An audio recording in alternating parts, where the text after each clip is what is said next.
Back here, a number of new laws passed in this year's legislative session go into effect today. The impacts will be felt in the classroom, to the courtroom, and here locally. Alina Noakes has more. With the start of August comes the start of a number of new state laws. Among those, several set to impact minors in the state. In schools, third graders not reading on grade level will now be held back, and the use of corporal punishment is banned unless a student's parent or guardian provides written consent.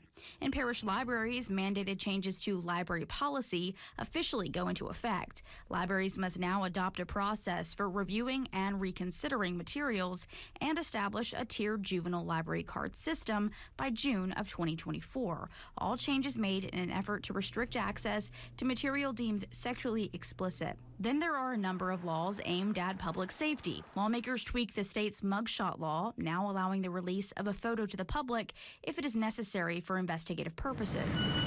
There's also a new law that requires state police to track rape kits from collection through storage through conviction. It empowers them to say, stick with this case.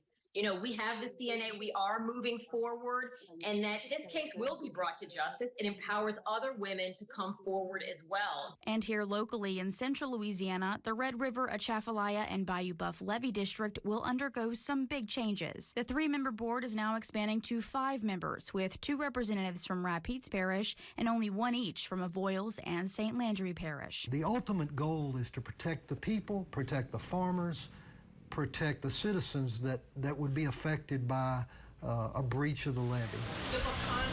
And the town of Colfax, Louisiana, will now not only be home to just any nut. The pecan is now officially the state nut. Yeah, but just don't say ticket. For News Channel 5, I'm Alina Noakes.